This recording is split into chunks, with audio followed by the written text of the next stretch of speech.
மாணவர்களுக்கு வணக்கம். நம்ம இன்றைக்கி டிஎன்பிசி ப்ரீவியஸ் இயர் கொஸ்டினில் தமிழில் பகுதி 11 பார்க்க போகிறோம். அதாவது இது வரைக்கும் நம்ம 10 பகுதி பார்த்துருக்கோம். அதாவது 1000 கேள்விகள் பார்த்துட்டோம். இந்த கொஸ்டின் யாருக்காகலாம் பயன்படும்?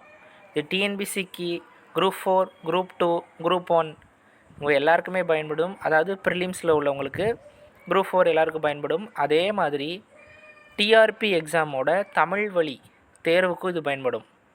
சரியா? இது எல்லாருமே இவங்க எல்லாமே பயன்படுத்திக்கலாம். வாங்க இப்போ முதல் கொஸ்டின் பார்க்கலாம்.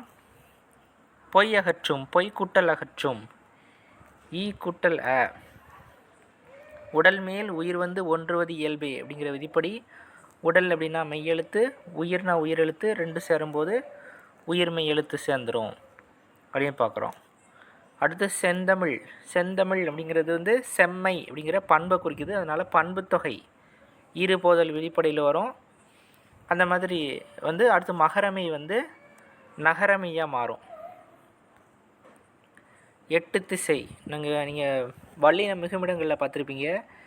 8, 10 இந்த ரெண்டு சொல்லையும் மட்டும் எண்ணு பேர்களில் இந்த ரெண்டு சொற்கள் பிற சொல்லோடு புணரும்போது கண்டிப்பாக கேச தேப்ப மிகும் அப்படின்னு பார்த்துருப்பீங்க. அதனால் 8 கூட்டல் திசை 8 திசை அப்படின்னு புணருது.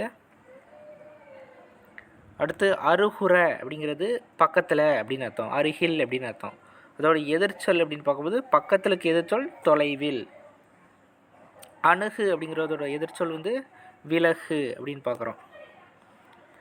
அடுத்து உயர்திணைக்குரிய அல்லாத பால் வகை கேட்டிருக்காங்க.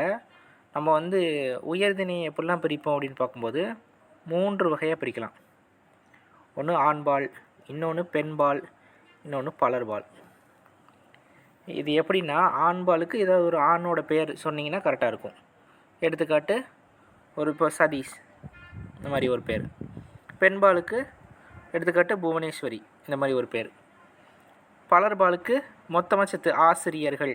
இது என்னது ஒரு பெரிய தொகையை ஒரு நிறைய பேரை சொல்கிறோம், ஆசிரியர் இந்த மாதிரி சொல்கிறோம். சரியா? இது எல்லாமே உயர்திணைக்குரியது வந்துடும். அதுக்கடுத்து அக்ரிணையை ரெண்டாக பிரிப்போம்.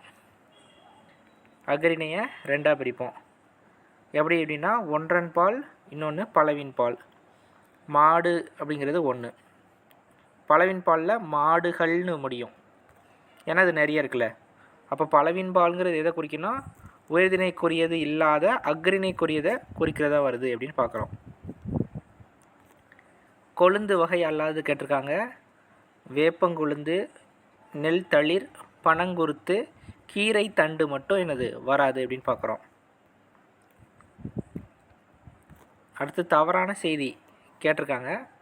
அரிக்கமேடு அகழாய்வில் ரோமானிய நாணயங்கள் கிடைத்தன. கரெக்டு தான். ரோமானிய நாணயங்கள் அரிக்கமேடில் கிடச்சி. அரிக்கமேடு எங்கே இருக்குன்னா பாண்டிச்சேரியில் இருக்குது. சரியா? பாண்டிச்சேரி அருகில் இருக்குது. புறப்பொருள் வெண்பா மாலை எனும் இலக்கிய நூலில் ஏறுகோள் குறித்து குறிப்பிட்டுள்ளது. ஏறுகோள்னால் காளை, ஆணிரைகளை கவருதல். சரியா? பசுக்களை இப்போ செல்வமாக பார்க்குறது நம்ம காசு பணம் அதுதான் செல்வமாக பார்க்குறோம். ஆனால் அந்த காலத்தில் செல்வம்ங்கிறது மாடு. சரியா? ஆடு மாடுகள் தான். வளம் பொருந்திய நாடு அப்படின்னு பார்க்கும்போது அங்கே நிறைய மாடுகள் இருக்கும். அதை ஒரு நாட்டிலேருந்து இன்னொரு நாட்டிலேருந்து செல்வமாக பார்த்து அதை கவர்ந்துட்டு வருவாங்க. அதுதான் ஏறுகோள் அப்படி சொல்லுவாங்க. அதுதான் வெற்றி திணையில் சொல்லியிருப்பாங்க. வெற்றி என்பது நிறை கவர்தல். இந்த ஏறுகோள் தான் என்னது நிறை கவர்தல் அப்படின்னு பார்த்துருக்கோம். இது புறப்பொருள் வெண்பா மாலை சொல்லியிருக்கு. இதன் நூலோட ஆசிரியர் யாருன்னா அய்யனார் இதனார். நூலோட ஆசிரியர் அய்யனார் இதனார். அடுத்து 8, 10 ஆகிய எண்ணுப்பெயர்களின் பின் வல்லினம் மிகாதுன்னு கொடுத்துருக்காங்க. கண்டிப்பாக மிகும். நம்ம இப்போ தானே பார்த்தோம். 8 கூட்டல் தொகை 8 தொகைன்னு வரும், இத்து வரும். 10 கூட்டல் பாட்டு 10 பாட்டு இப்போ வரும். அப்போ என்னது வல்லினம் மிகும் மிகாதுன்னு கொடுத்துருக்காங்க. இதுதான் தவறாக இருக்குது. அடுத்து பட்டி மண்டபம் குறித்து மணிமேகலையில் காணப்படுகிறது. ஆமாம், ஒரு சொல் இருக்குது. பட்டி மண்டபத்து பாங்கரித்து ஏறுமீன் அப்படின்னு சொல்லியிருப்பாங்க. அதாவது பட்டிமன்றத்தில் பாங்கரித்து ஏறும்னா திருவிழா நேரம் வந்துருச்சு இந்திரா விழாவில். அப்போ பட்டிமன்றம்ங்கிறது அவங்க கூடி பேசிகிட்டு இருப்பாங்க. சமய கணக்கர்கள்லாம் நிறைய பேசிகிட்டு இருப்பாங்க. சமய கணக்கர்களில் இந்து மதம் சார்ந்தவங்க, வைதீகம், வைணவம் எல்லோரும் கலந்து பேசிகிட்டு இருக்கும்போது அந்த பாங்கறிஞ்சு பேசுங்க. யாரும் சண்டை போட வேண்டாம், ஏன்னா வந்து திருவிழா நெருங்கிட்டு இருக்கு, இந்திர விழா நடைபெறுது அப்படின்னு சொல்லியிருப்பாங்க. அடுத்து மரபு பிழையற்றதில் வந்து கூடை முடைந்தான் அப்படிங்கிறதா கரெக்டாக இருக்குது. சோறு உண்டான்னு இருக்கணும், பால் பருகினான்னு இருக்கணும், அம்பு எய்தான் அப்படின்னு இருக்கணும். மரபு பிழையற்றதில் வந்து எருது எக்காலமிடம் சரிதான், கோழி கொக்கரிக்கும், காகம் கரையும், மயில் அகவும் அப்படிங்கிறதான் சரியாக இருக்கும். கொடிகட்டி பறத்தல் அப்படின்னா புகழ்பெற்று விளங்குதல் அப்படிங்கிறதா மரபு தொடரோட பொருளாக இருக்கும். அடுத்து காண்டினென்ட் அப்படின்னா வந்து கண்டம், வானிலை அப்படின்னா வெதர். இந்த வலசை போதல் அப்படிங்கிறது மைக்ரேஷன் அப்படி சொல்லலாம். புகலிடம் அப்படிங்கிறது வந்து சாங்சுரி அப்படி சொல்லலாம். அடுத்து கன்வர்சேஷன் அப்படிங்கிறது வந்து உரையாடல். டிஸ்கஷன் அப்படின்னா வந்து கலந்துரையாடல் அப்படின்னு பார்க்குறோம். சொற்பொழிவை வந்து ப்ரீச்சிங்னு சொல்லலாம், இல்லைன்னா வந்து லெக்சர்னு கூட சொல்லலாம். அடுத்து வந்து பட்டி மண்டபத்தை வந்து டிபேட்டுன்னு சொல்லுவாங்க. அடுத்து ஆர்த்தோகிராஃபி அப்படின்னா எழுத்திலக்கணம். சரியா, ஆர்த்தோகிராஃபி அப்படின்னா எழுத்திலக்கணம். அடுத்து சொல்லிலக்கணத்தை வந்து மார்ஃபாலஜி அப்படின்னு சொல்லுவாங்க. அடுத்து வியாப்பில் இருக்கிறது வந்து ப்ரொசோடி அப்படின்னு சொல்லுவாங்க. PROSODY அப்படின்னு இருக்கும். பொருளிலக்கணத்துக்கு என்ன பொருள் அப்படிங்கிறத வந்து என்ன ஆங்கில சொல் அப்படிங்கிறத வந்து நீங்கள் நம்ம கருத்து பெட்டியில் பதிவிடுங்க. அடுத்து பிறமொழி களவாத சொல் கேட்டிருக்காங்க. இதுதான் கரெக்டு அப்படின்னு கொடுத்துருக்காங்க. இதில் கம்ப்யூட்டர் வந்திருக்கும், இங்கே அனுபவம் வந்திருக்கும், இங்கே வந்து இந்த ஏவும் திறன் அப்படிங்கிறதுல வந்து நம்ம சொல்லில் இருக்காது அப்படின்னு பார்க்குறோம். ஒளி மற்றும் பொருள் வேறுபாடு அறிந்து சரியான பொருளை தருக அப்படிங்கிறதுல உடல் உறுப்பில் ஒன்று தான் தலை. அடுத்து அறிவு பகுதி வந்து கலை அப்படின்னு சொல்கிறாங்க. அப்படிங்கிற சொல்லுக்குள்ள எது தவறான பொருளை தருது அப்படின்னு பார்க்கும்போது அணிகலன் தான். ஏன் அப்படின்னா உயிரெழுத்து அப்படின்னு சொல்லலாம். ஒரு வகை பறவைன்னு சொல்லலாம், ஒரு உயிரி அப்படின்னு கூட சொல்லலாம், சரிதான். அப்படின்னா ஈதல், கொடுத்தல், பகிர்ந்து கொடு அப்படின்னு சொல்லுவாங்க. நன்னுல்லா சொல்லிப்பார் தா கொடு அப்படின்னு ஒரு 3 வகை சொல்லிப்பார். அது என்ன தா கொடு? அதாவது ஈதல் அப்படிங்கிறது வந்து நம்ம ஒரு பெரிய ஆளாக இருந்தால் நம்ம கொடுப்போம். தா அப்படிங்கிறது வந்து நமக்கு ஈக்குவலாக இருந்தால் நம்ம என்னது தா அப்படின்னு போட்டு தா ஒரு பொருளை அதே இது என்னது வாங்குவோம். கொடு அப்படிங்கிறது நம்ம ஒரு பொருளை கொடுக்கறது. ஈங்கிறது வந்து நம்ம வந்து வலிமை குன்றி இருப்போம், ஏன்னா நம்ம வாங்குகிறோம், கொஞ்சம் ஏதாவது கொடுப்பா அப்படின்னு கேட்குறது. கொடு அப்படிங்கிறது வந்து என்னது நம்ம ஒரு பெரிய லெவலில் இருக்கும், அதனால் கொடுக்குறோம். இது வந்து உயர்ந்த இடத்துல போயிடும், இது கொஞ்சம் தாழ்ந்த இடத்துல இருக்கும். இது நமக்கு ஈக்குவலான ஸ்டேட்டஸ் வந்து தா அப்படின்னு சொல்கிறாங்க. அடுத்து பிஞ்சு வகைகளில் பேர் கேட்டிருக்காங்க பாருங்கள். வடு, மூசு, குறும்பை, கச்சல். இந்த கச்சல் அப்படின்னா என்ன அப்படின்னு பார்க்கும்போது வாழையோட பிஞ்சை வந்து கச்சல்னு சொல்லுவாங்க. குறும்பைங்கிறது தென்னை வந்து குறும்பை. மூசு அப்படிங்கிறது பலா பிஞ்சை வந்து மூசுன்னு சொல்லுவாங்க. வடு அப்படிங்கிறது மாங்காயை. கருக்கல் அப்படின்னு சொல்லுவாங்க, அது வந்து நெல்லுக்கு வரும். வயல் அப்படிங்கிறது வந்து 2 பொருளில் வரும், ஒன்று பலனம்னு சொல்லலாம், இன்னும் செய் அப்படிங்கிற 2 பொருளையும் வரும். கேட்டான் அப்படிங்கிற வேர்ச்சொல்லை வந்து கண்டிருக்காங்க. கேட்டான் அப்படிங்கிற வேர்ச்சொல் எப்படி இருக்கும், எப்போவுமே எப்படி இருக்கும், கட்டளை இல்லைன்னா ஏவல் பொருளை வரணும். அப்போ கேள் அப்படிங்கிறது தான் சரியாக இருக்கும். பாடு அப்படிங்கிறது வந்து தொழில் பேர் வந்து தல் விகுதியோடு சேர்த்து பாடுதல். எப்போவுமே தல் விகுதி இல்லை 4 விகுதியில் தான் சேர்த்து எழுதுவாங்க. பாடுவான், அடுத்து பாடினான், இதெல்லாம் இது வந்து பாடினான் அப்படிங்கிறது வினைமுற்று. பாடுகிறான் அப்படிங்கிறது நிகழ்ந்து கொண்டு இருக்கிறது, நிகழ்காலத்தை குறிக்குது. அடுத்து பார் அப்படிங்கிறது வேர்ச்சொல்லை கொடுத்துட்டு அது பெயரெச்சம். பெயரெச்சம்னாலே அகரத்தில் முடியதில் தான் சிறப்பு. இப்போ பார்த்த.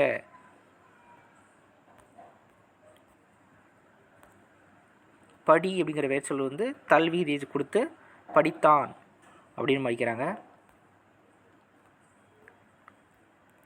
அடுத்து மைக்ரேஷன்னா வலசை தான் சரியாக இருக்கும். நகர்தல் அப்படிங்கிறது நகர்தலை இடம்பெயரில் தான் வந்து வலசை போதல். அப்போ வந்து எனக்கு தெரிஞ்சு இது நகர்தலை விட சரியான சொல் வந்து வலசை போதல் தான் சரியான இருக்கும் அப்படின்னு பார்க்குறோம் மைக்ரேஷன் அப்படிங்கிறதுக்கு.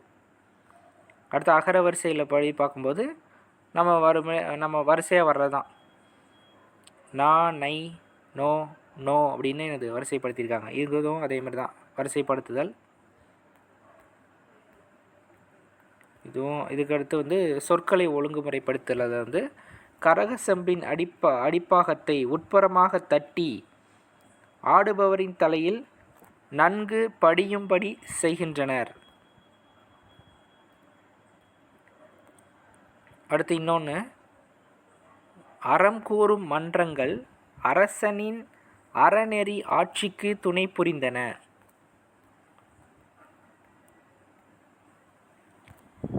என் மனம் பறந்து நின்ற மரக்கிளையிலிருந்து பறிக்கப்பட்ட மலரை போல் வாடுகிறது. அடுத்து விடை என்ன விடைன்னு கேட்டிருக்காங்க. பள்ளிக்கூடம் எங்கு உள்ளது அப்படின்னு ஒரு கேள்வி கேட்குறோம். அதுக்கு அவங்க வலப்பக்கத்தில் உள்ளது, இந்த வலது சைடில் இருக்குப்பா அப்படின்னு சுட்டி காட்டுவாங்க. அதனால் இது என்னது? சுட்டு விடை. உனக்கு கதை எழுத தெரியுமா அப்படின்னு கேட்டால் கதை எழுத தெரியாது, அதுக்கு பதிலாக என்ன எழுதுவேன்? கட்டுரை எழுத தெரியும் அப்படி சொல்லுவாங்க. இது இனமொழி. ஒன்றுக்கு பதிலாக எனக்கு இன்னொன்று தெரியும் அப்படி சொல்கிறது. காமராஜர் நகர் எங்கே உள்ளது அப்படின்னு கேள்வி கேட்டால் இந்த வழியாக செல்லுங்கள், இங்கிட்டு போங்க அப்படின்னு சுட்டி காட்டுறதுனால இது என்னது? சுட்டு விடை. விடைக்கேற்ற வினா கேட்டிருக்காங்க. பாரத் ஸ்டேட் வங்கியின் உரையாடு மென்பொருள் இலா அப்படின்னு கொடுத்துருக்காங்க. இதுக்கு வினா பாரத் ஸ்டேட் வங்கியின் உரையாடு மென்பொருள் எது அப்படிங்கிறத சரியான வினாவாக இருக்கும். அடுத்து இன்னொன்று கேட்டிருக்காங்க. பூங்கொடி தன் தோழியுடன் திங்கட்கிழமை காலையில் பேருந்தில் ஏறி பள்ளிக்கு சென்றாள். பூங்கொடி பள்ளிக்கு எப்படி சென்றாள் அப்படிங்கிறது தான் சரியான வினாவாக இருக்கும். அடுத்து சுட்டு விடை கேட்டிருக்காங்க. சுட்டு விடை, மறைவிடை, நேர்விடை இது எல்லாமே வெளிப்படை விடைன்னு சொல்லுவாங்க. அதை விடையை 2 வகையாக பிரிக்கலாம். ஒன்று குறிப்பு விடை, இன்னொன்று வெளிப்படை விடை. இதுக்கடுத்து இன்னொரு 5 இருக்கும். இன்னொரு 5 என்ன அப்படின்னு பார்க்கும்போது நம்ம ஏவல் விடை, வினா எதிர் வினாவல், உற்றது உரைத்தல், உருவது கூறல், இனமொழி, இந்த 5 இருக்குல்ல, மொத்தம் 8 வகை விடை உண்டு. இந்த இருக்குல்ல, சுட்டு விடை, மறை விடை, நேர் விடை. இதுக்கடுத்து என்ன இருக்குன்னா ஏவல் விடைன்னு ஒன்று இருக்கும். அடுத்து உற்றது உரைத்தல் அப்படின்னு ஒன்று இருக்கும். அடுத்து உருவது கூறல் அப்படின்னு ஒன்று இருக்கும். அடுத்து இனமொழி அப்படின்னு ஒன்று இருக்கும். வினா எதிர் வினாவல் அப்படின்னு ஒரு மொத்தம் இதில் ஒரு 5 இருக்குது. ஏற்கனவே ஒரு 3 சொல்லியிருக்கோம். அப்போ 8 விடைகள், தமிழில் மொத்தம் 8 விடைகள் இருக்குது. அதில் இந்த முதல்ல வர 3 விடைகளையும் வெளிப்படை விடை அப்படின்னு சொல்லுவாங்க. இந்த ஏவல், உற்றது உரைத்தல், உருவது கூறல், இனமொழி, வினா எதிர் வினாவல் இது குறிப்பு விடை அப்படின்னு சொல்லுவாங்க. அடுத்து குமரன் ஓவியம் வரைந்தான். இது என்ன வாக்கியம்னு கேட்டிருக்காங்க. இது செய்வினை வாக்கியம். எப்படி அப்படின்னு பார்க்கும்போது செய்பவரை, குமரன் அப்படிங்கிற பையனை இங்கே முதன்மைப்படுத்திருக்கிறதுனால இது செய்வினை வாக்கியம் அப்படின்னு பார்க்குறோம். எப்போவுமே ஒரு செய்பவரை முதன்மைப்படுத்துச்சுன்னா அது என்னது? செய்வினை வாக்கியம். அடுத்து பிறவினை சொற்றொடர் கேட்காங்க. பிறவினைனா எப்படி இருக்கும் அப்படின்னு பார்க்கும்போது ஒரு எழுவாய ஒரு பொருளை செய்ய வைக்கிறது, செய்கிறது இல்லை, செய்ய வைக்கிறோம். சாக் பீஸ் நானாக போய் எடுத்தேன் அப்படின்னு இருக்கக்கூடாது, சாக் பீஸை எடுக்க வச்சேன் அப்படின்னு இருக்கணும். அந்த மாதிரி கபிலன் திருந்த செய்தான் அப்படிங்கிறது தான் இதில் சரியாக இருக்கும். கபிலனை திருந்த செய்தான் அப்படிங்கிறதுல எப்படி இருக்குது அப்படின்னா, கபிலன் திருந்தினான்னா அது எப்படி இருக்கும்? தன்வினையாக இருக்கும். கபிலனை திருந்த வச்சான் அப்படிங்கிறதுனால இது பிறவினை அப்படின்னு பார்க்குறோம். தமிழ் பற்று தமிழறிஞர்களால் வளர்க்கப்பட்டது. இந்த பட்டது, பெற்றது, இந்த ஆள் அப்படிங்கிற விகுதி இதெல்லாம் வந்துச்சுனாலே என்ன தான்? செய்யப்பாட்டு வினை தான். இடி விழுந்த மரம் போல அப்படிங்கிறது துன்பத்தை குறிக்குது. எம்பலம் அப்படின்னா சின்னம் அப்படின்னு சொல்லுவாங்க. டெரிட்டரி அப்படின்னா நிலப்பகுதி. அடுத்து அலுவல் சார்ந்த கலைச்சொல். இது எல்லாமே கலைச்சொல் தான், சரியாக தான் இருக்குது. ஆனால் அலுவல் சார்ந்து அப்படின்னு பார்க்கும்போது வீடியோ கான்ஃபரன்ஸ், காணொலி கூட்டம், மற்றதெல்லாம் கரெக்டு தான். கோனிக்கல் ஸ்டோன்னா குமுளிக்கல் தான். இரிகேஷன் டெக்னாலஜினா பாசன தொழில்நுட்பம் தான். டிராபிக்கல் ஜோன்னா வெப்பமண்டலம் தான். ஆனால் அலுவல் சார்ந்தது அப்படின்னு பார்க்கும்போது இதுதான் சரியாக இருக்குது. அடுத்து இன்னொன்று விடை கேட்டிருக்காங்க. கடைக்கு போவாயா அப்படின்னு கேள்வி கேட்டால் போக மாட்டேன் அப்படின்னு மறுத்து சொன்னால் அது பேர் மறைவிடை. பிளாக் போர்டு அப்படின்னா கரும்பலகை அப்படின்னு அர்த்தம். கோல்டு பிஸ்கட் அப்படிங்கிறது தங்கக்கட்டி. ஈக்குவலாகனா சமமாக. யூஸ் அப்படின்னா பயன்படுத்துதல். ரிப்பீட் அப்படின்னா மறுபடி அப்படின்னு சொல்லலாம். அடுத்து அடல்ட்ரேஷன் அப்படின்னா கலப்படம் அப்படி சொல்லுவாங்க. பயணப்படகு வந்து ஃபெரிஸ் அப்படின்னு சொல்லுவாங்க. கடற்பயணத்தை வந்து வாயேஜ் அப்படின்னு சொல்லுவாங்க. தொழில் முனைவர் வந்து ஆண்டர்ப்ரனர் அப்படி சொல்லுவாங்க. அடுத்து மருவு பெயர்களில் வந்து தஞ்சைனா தஞ்சாவூர், நெல்லைனா வந்து திருநெல்வேலி தான் நெல்லைன்னு மாறிடுச்சு. புதுக்கோட்டை தான் புதுகைன்னு இருக்குது. மயிலை அப்படிங்கிறது மயிலாப்பூர். சரியா, மயிலாடுதுறை இல்லை, மயிலாப்பூர். அடுத்து மருவு பேர் மறுபடியும் கேட்டிருக்காங்க. சைதைனா சைதாப்பேட்டை. அடுத்து மயிலாப்பூர்னா மயிலை, இது கரெக்டாக இருக்குது. நெல்லைனா திருநெல்வேலி. குடந்தை தான் கும்பகோணம், குடந்தை. அடுத்து சைதை அப்படின்னா சைதாப்பேட்டை, புதுகை அப்படின்னா புதுக்கோட்டை, புதுவை அப்படின்னா புதுச்சேரி, நாகை அப்படின்னா நாகப்பட்டினம்.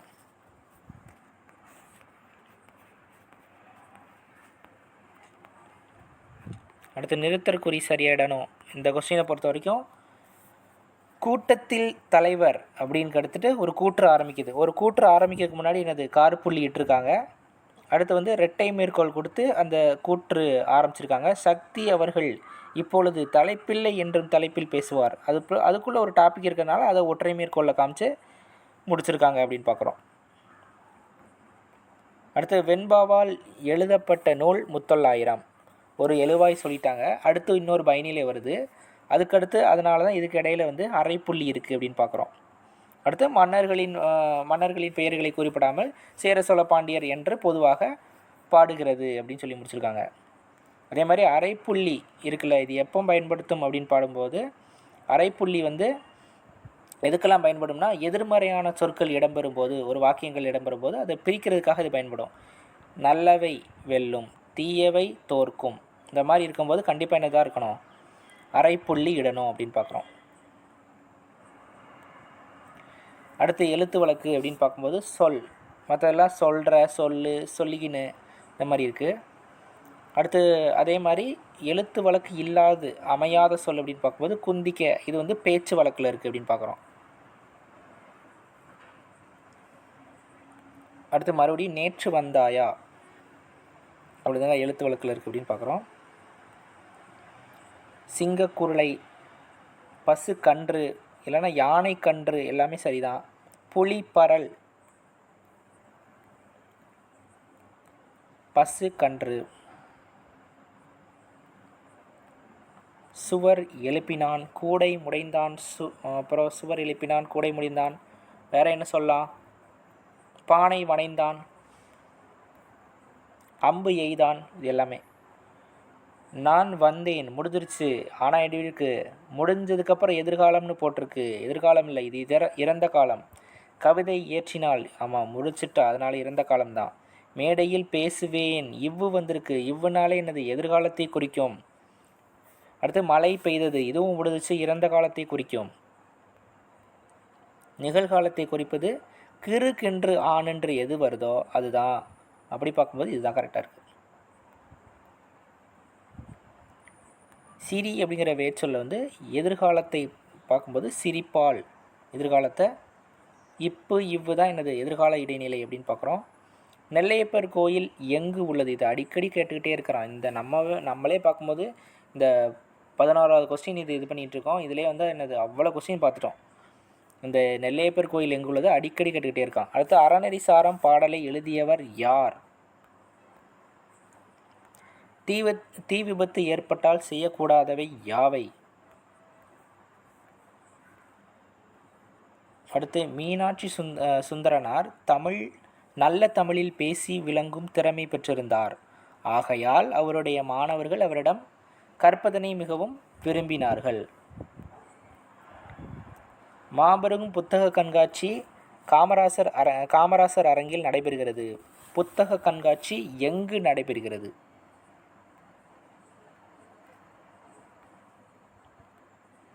இது ஒரு திருக்குறள் கொடுத்து அதுக்கான இது எழுதியிருக்காங்க. இணைப்பு சொல் கன்ஜெக்ஷன் வேர்டு எது போட்டால் கரெக்டாக இருக்குன்னு கேட்டிருக்காங்க. தூய்மையற்ற பாத்திரத்தில் வைக்கப்படும் பால் திரிஞ்சு போகும். அதுபோல் நற்பண்பு இல்லாதவன் பெற்ற பெருஞ்செல்வம் யாருக்கும் பயனின்றி அழியும் அப்படிங்கிறதான் சரியாக இருக்கும் அப்படின்னு பார்க்குறோம். ஆக்குதல் அப்படின்னா செய்தல், சமைத்தல் 2 பொருளையும் வரும். அடுத்து வானம் மூன்றிய மதலை போல ஏனி சாட்சியை ஏற்றரும் சென்னி. இந்த பாடல் இங்கே கேட்ட மாதிரி இருக்கா? இது 7ஆம் வகுப்பில் இருக்கும். பெரும்பானாற்றுப்படை பாடல். அடுத்து மாணவன் தனது கையால் பெற்றுக்கொண்டான் அப்படிங்கிறதான் என்னது சரியாக இருக்கும். சால உரு தவ நனி கடி இது எல்லாமே என்னது உரிச்சொல். உரிச்சொல் எல்லாமே என்னது மிகுதி பொருளில் வரும் அப்படின்னு பார்க்குறோம். உயர்ந்தோங்கு மலை இதில் 2 சொல் ஒரே பொருளில் வருது. உயர்ந்து ஓங்கி ரெண்டுமே என்னது ஹைட்டை தான் குடிக்குது. நகை எப்படின்னா சிரிப்பு, புன்னகை இன்னொன்று அணிகலனை குறிக்குது. பாரி அப்படின்னா வள்ளல், இன்னொன்று பரி அப்படின்னா குதிரை. பரி அப்படின்ன உடனே தான் எனக்கு என்ன ஞாபகம் வருது அப்படின்னு பார்க்கும்போது இது தனியாக ஒரு இலக்கணமே இருக்குது அப்படின்னு பார்க்குறோம். பரி அப்படிங்கிறது குதிரையை குறிக்கும் அப்படின்னு சொல்லுவாங்க. அடுத்து மாலுமிகள் கோள்களின் நிலையை வைத்து புயல், மழை போன்றவை தோன்றும் காலங்களில் கடல் நீர் பொங்கும் காலத்தை அறிந்து தகுந்த காலத்தில் கப்பலை செலுத்தினர் அப்படின்னு இருக்குது. இது சரிதான், கூற்று சரி. அடுத்து மாலுமிகளின் அனுபவ அறிவு கப்பல்களை செலுத்த உதவியது அப்படின்னு இருக்குது. அது தவறு, அனுபவ அறிவு கிடையாது. அப்படி எப்படி வச்சு கண்டுபிடிச்சாங்க அப்படின்னு பார்க்கும்போது நட்சத்திரங்கள், கோள்கள் இதை வச்சு தான் என்னது கண்டுபிடிச்சாங்க அப்படின்னு பார்க்குறோம்.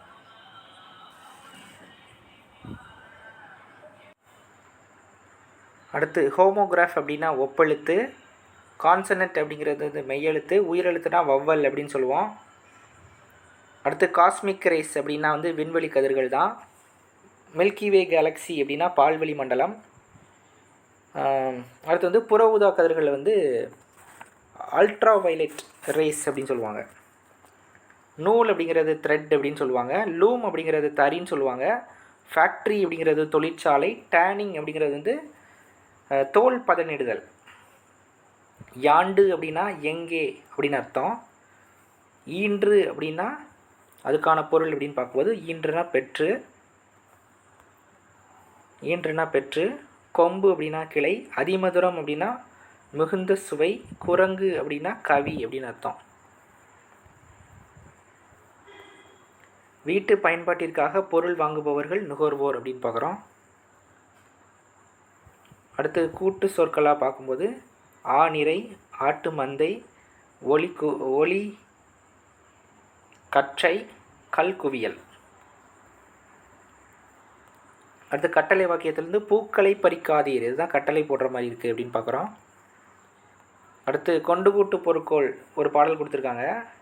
பொருட்கோள் மொத்தம் 8 வகை இருக்கும். அதில் ஒன்று தான் இது எப்படி இருக்குன்னா ஆழத்து மேலே குரங்கு, ஆலமரத்தில் குரங்கு, குளத்தில் குவளை மலர் அப்படின்னு படிக்கணும். அப்போ கொண்டு கூட்டி ஒவ்வொன்றா சேர்த்து படிக்கிறதுனால கொண்டு கூட்டு பொருட்கோள். விருந்தினரும் வறியவரும் நெருங்கி உண்ண மென்மேலும் முகமலரும் மேலோர் போல அப்படிங்கிறது கலிங்கத்து பரணியில் செயங்கொண்டான் சொல்லியிருக்காரு.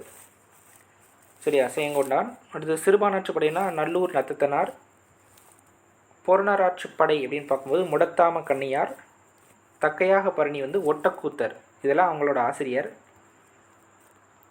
அடுத்து ஓர் சரியாக பொருத்தணும். அழகிய அப்படிங்கிறதுல உயிரெழுத்து, அப்போ ஓர் வரணும். குளம் அப்படிங்கிறதுல கூ அப்படிங்கிறது உயிர்மை எழுத்து, அப்போ ஒரு வரணும். அடுத்து சொற்களை வரிசைப்படுத்தியிருக்காங்க. நாம் தமிழ் மக்கள் அருமருந்தென அருந்தும் உணவே அறிந்தவர். பிழைத்திருத்தியதில் ஒரு புத்தகம் அப்படிங்கிறதெல்லாம் சரியாக இருக்கும். அடுத்து வாரணம் அப்படின்னா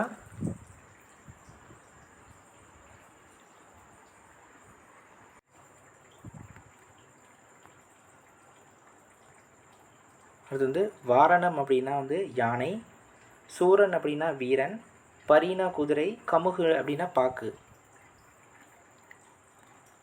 வறுக்கை அப்படின்னா பலாப்பழம். புல் அப்படின்னா பறவை. மடிவுனா சோம்பல். அல்லல் அப்படின்னா சேரு அப்படிங்கிறது சரிதான். கழனி அப்படின்னா வயல், சமர் அப்படின்னா போர், களம்னா கப்பல், ஆழினா கடல்.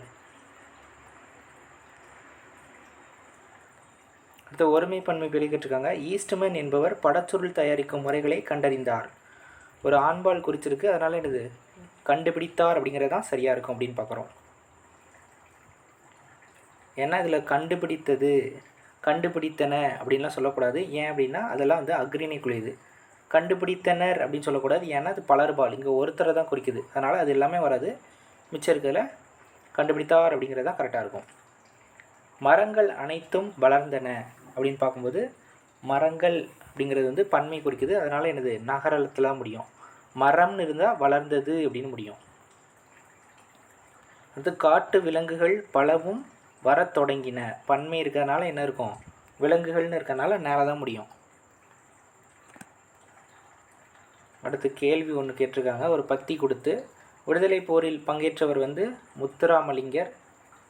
அவர் உரை கேட்ட ஆங்கிலேய அரசு செய்த செயல் சிறையில் அடைத்தது. மேடை அரசியல் பேசக்கூடாது என தடை விதிக்கப்பட்ட சட்டம் வந்து வாய்ப்பூட்டு சட்டம். தேசியம் காத்த செம்மல் என்று பாராட்டியவர் திருவிக. வங்கச்சிங்கம் வந்து நேதாஜி சுபாஷ் சந்திர போஸ். அவ்வளோதான், 100 கேள்வி இன்றைக்கானது முடிஞ்சிருச்சு. இந்த காணொளி உங்களுக்கு பயனுள்ளதாக இருந்துச்சுன்னா லைக் பண்ணுங்கள், ஷேர் பண்ணுங்கள், சப்ஸ்கிரைப் பண்ணுங்கள். நன்றி.